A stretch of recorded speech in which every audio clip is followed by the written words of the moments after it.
কার্তিক মাসে লাগালে সব থেকে বেটার টাইম। জমিতে 2-3টা চাষ দেওয়ার পরে একটা নালা কেটে নিয়ে নালার সাইড দিয়ে যদি আপনার বীজ অঙ্কুরোদম করে নিয়ে কলাই নিয়ে আপনার বীজটা লাগানো যায়, 1.5 হাত পর পর চারাটা লাগানোর সঠিক উপায় আর কি। সব থেকে বেশি ভালো আমরা ব্যবহার করছি কার্টাপ গ্রুপের ওষুধ। কার্টাপ গ্রুপের ওষুধ দিলে সাদামাছিটা যখন তখন নির্ময় হয়। সবচেয়ে যে পোকাটা এই মিষ্টি কুমড়োর ক্ষতি করে সেটা হলো ফলের ফ্রুট ফ্লাই, অর্থাৎ ফলের মাছি পোকা।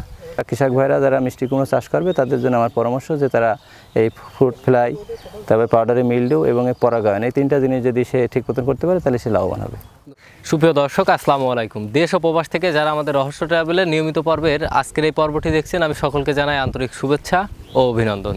দর্শক, আমি এই মুহূর্তে আপনাদের জানানোর চেষ্টা করব কিভাবে মিষ্টি কুমড়া চাষ করা হয়।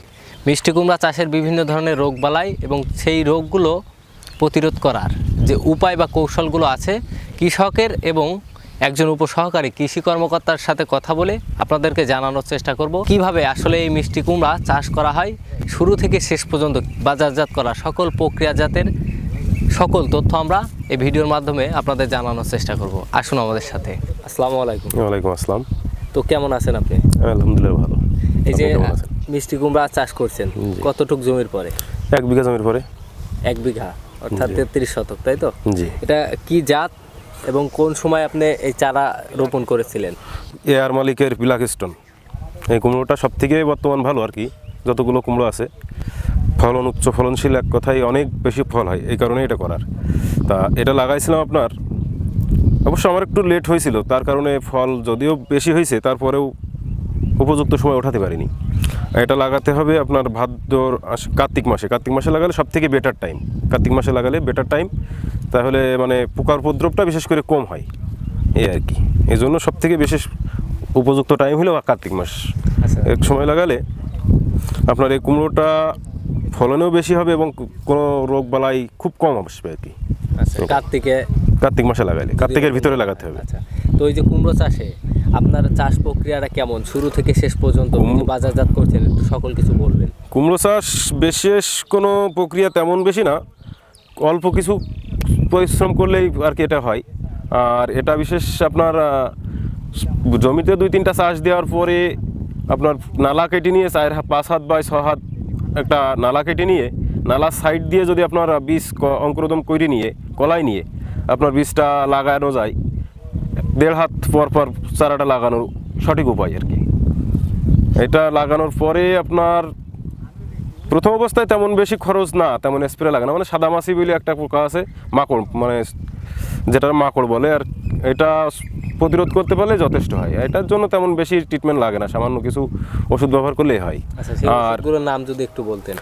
এটা আপনার সব থেকে বেশি ভালো আমরা ব্যবহার করছি কার্টাপ গ্রুপের ওষুধ। কার্টাপ গ্রুপের ওষুধ দিলে সাদামাছিটা যখন তখন নির্ময় হয় এবং ভালো কাজ, ফলাফল ভালো পাই। আচ্ছা, তো এই যে রোপণ করছেন চারা রোপণের কতদিন পর থেকে ফুল বা ফল আসে? চারা রোপণের 45 দিন পর থেকে আপনার পুরোদমে ফুল চলে আসে এবং এই ফুলটা বেশি দিন ফোটে না, গড়ে 20 দিন মতো ফুল ফোটে। এটা যদি আপনার হাত পরাগায়ন করা যায় তাহলে ফল প্রচুর পরিমাণে ফল দাঁড়ায় এবং প্রচুর পরিমাণে কোনো রকম মিস হয় না, প্রায় 90% ফলই টিকে যায়।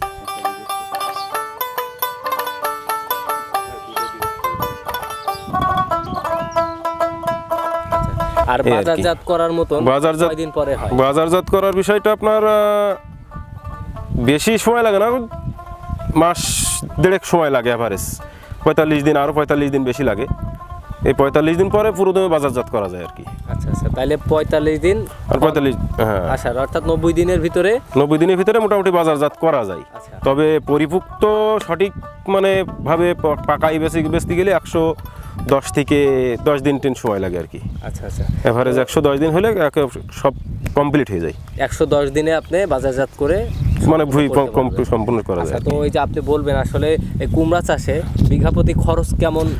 কুমড়া চাষে তেমন বেশি খরচ না। কুমড়া চাষে কীটনাশক খরচ 1002 টাকা মতো, আর আপনার বীজ ক্রয় করতে দেখা যাচ্ছে 1000 টাকার বীজ ক্রয় করলে 1 বিঘা জমি যথেষ্ট ভালোভাবে হয়ে যায়। আর চাষ বাবদ, সার বাবদ এভারেজ 15,000 টাকা হলে বিঘা প্রতি মোটামুটি ফল তোলা পর্যন্ত হয়ে যাবে।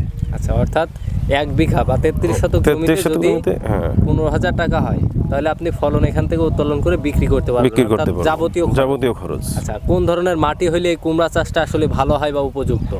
কুমড়া চাষ সব থেকে বেশি ভালো একটু মোটা দোআঁশ মাটি হলে, একটু মোটা যেটা এঁটেল দোআঁশ মাটি যেটা বলে, এঁটেল দোআঁশ মাটিতে সব থেকে বেশি ভালো হয়।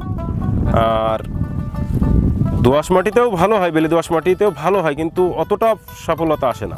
আচ্ছা, এই আর তো সেচ বা সারের ব্যবহারটা কেমন?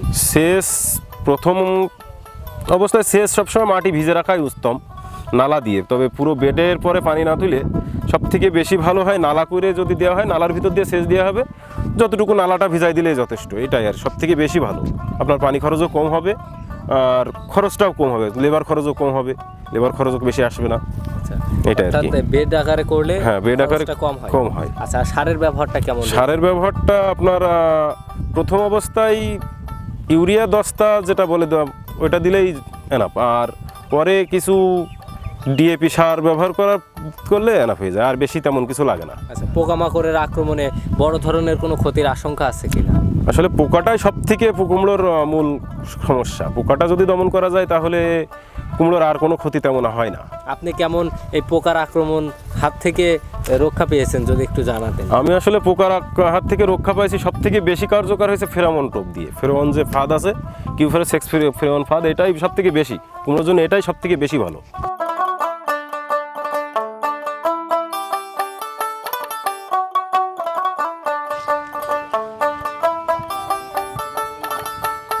আচ্ছা আচ্ছা, এটা ব্যবহার করলে প্রায় 50%-এরও বেশি কভার করা যায়। আর যেটু মোটামুটি যে কোনো গন্ধ জাতীয় তেল, অধিকাংশ সাইফারমেথ্রিন গ্রুপের তেল ব্যবহার করলে বাদ বাকিটা কভার করা যায়। বিষ। এটাই বিষ। আচ্ছা, তো আপনি কৃষকদের উদ্দেশ্যে বলবেন যে বিঘা প্রতি এই কুমড়া চাষ করলে, জাতের ক্ষেত্রে আপনি যে জাতটা চাষ করেছেন এটা এবং 15,000 টাকা খরচ করে কত টাকায় বিক্রি করার সম্ভাবনা বা বাজারে চাহিদা কেমন থাকবে? আসলে এই কুমড়োটার চাহিদা বাজারে সবসময়ই একটু বেশি, কারণ এটা অধিকাংশ ফ্যামিলি সাইজ হয়, যেহেতু বেশি ওজন হয় না, 2 থেকে 3 কেজি সব থেকে বেশি গড় ওজন আসে 2 থেকে 3 কেজি। আর এটা বাজারে নিয়ে গেলে চাহিদাও বেশি হয় এবং এর খেতেও খুব সুস্বাদু, এর জন্য বাজারে মোটামুটি ভালো চাহিদা এর।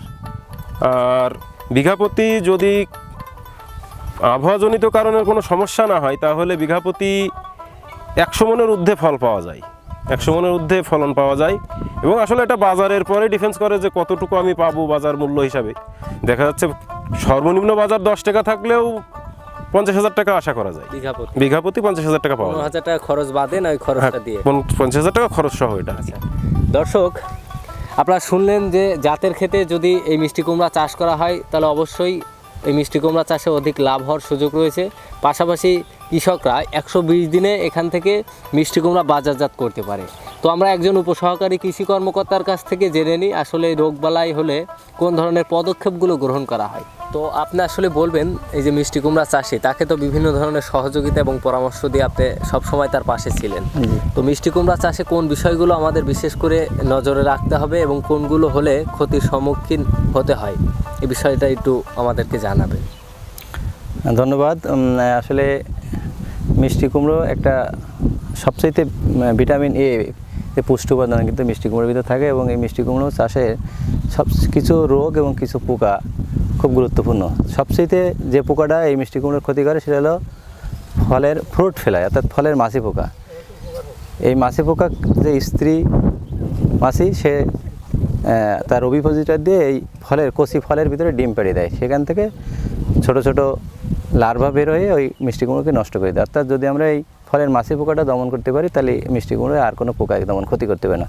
তাই এটা দমনের জন্য অলরেডি আমরা পরামর্শ দিয়েছি। কৃষক ভাই সেক্স ফেরোমন ফাঁদ সেটা জমিতে স্থাপন করছে। এই সেক্স ফেরোমন ফাঁদ স্থাপন করলে এইখানে পুরুষ পোকা আকৃষ্ট হয়ে মারা যায়। যেহেতু পুরুষ পোকা মারা যায় তখন স্ত্রী পোকার ডিম আর ফোটে না, অর্থাৎ এই ক্ষতি থেকে কৃষক বেঁচে যায়।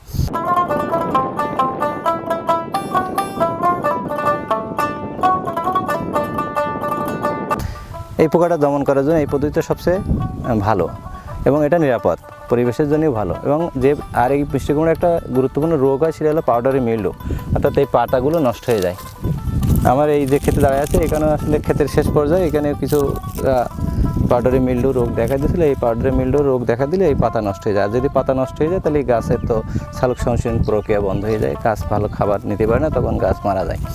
তো এটা দমন করার জন্যই, এই পাউডারি মিল্ডু রোগ দমন করার জন্য বিশেষ করে জমিতে সুষম সারের পাশাপাশি আছে ছত্রাকনাশক দিতে হবে। বিশেষ করে যেমন রিডুমিল গোল্ড প্রতি লিটার পানিতে 5 গ্রাম হারে যদি 7 থেকে 10 দিন পর 2-3 বার এটা স্প্রে করা হয় তাহলে এই রোগটা তেমন আর হয় না এবং গাছের কোনো ক্ষতি প্রভাব দেখা যায় না। আর সবচেয়ে মিষ্টি কুমড়ো চাষের একটা গুরুত্বপূর্ণ সেটা হলো এটা কুমড়াজাত ফসল, এর আছে পুরুষ ফুল এবং স্ত্রী ফুল হয়। যদি এর পরাগায়ন ঠিক মতো না হয় তাহলে এই ফল দাঁড়াবে না। তাই কৃষক ভাইকে আমরা পরামর্শ দিয়েছিলাম উনি প্রতিদিন সকালে অর্থাৎ পুরুষ ফুল দিয়ে স্ত্রী ফুল ছোঁয়াতো, আর যার কারণে কিন্তু এখানে পরাগায়নটা ভালো হয়েছে এবং প্রচুর ফল আমরা দেখতে পাচ্ছি খেতে, যে হাজার হাজার মিষ্টি কুমড়ো ধরেছে এবং এই মিষ্টি কুমড়োটা 110 থেকে 20 দিনে কিন্তু শেষ হয়ে যায়। অর্থাৎ আমাদের এই এখন বাজারজাত করার চলছে, উনি বাজারে বিক্রি করছে। আমরা যারা কৃষক ভাইরা যারা মিষ্টি কুমড়ো চাষ করবে তাদের জন্য আমার পরামর্শ যে তারা এই ফ্রুট ফ্লাই, তারপরে পাউডারি মিল্ডিউ এবং এই পরাগায়ন, এই 3টা জিনিস যদি সে ঠিক মতন করতে পারে তাহলে সে লাভবান হবে। ধন্যবাদ আপনাকে আপনার এই তথ্যগুলো আমাদেরকে দেওয়ার জন্য। দর্শক, তো এই বিষয়গুলো অবশ্যই আপনারা নজরে রাখবেন বা আপনারা লক্ষ্য রেখেই কিন্তু এই কুমড়া চাষ করবেন। লাভের আশা দেখছেন, অথচ যদি এই বিষয়গুলো লক্ষ্য না করেন তাহলে কিন্তু ক্ষতির সম্মুখীন হওয়ার আশঙ্কাও রয়েছে। এজন্য অবশ্যই এই বিষয়গুলো আপনারা নজরে রাখবেন। তো সকলে ভালো থাকেন, সুস্থ থাকেন। আজকের পর্ব এখানেই শেষ করছি। আল্লাহ হাফেজ।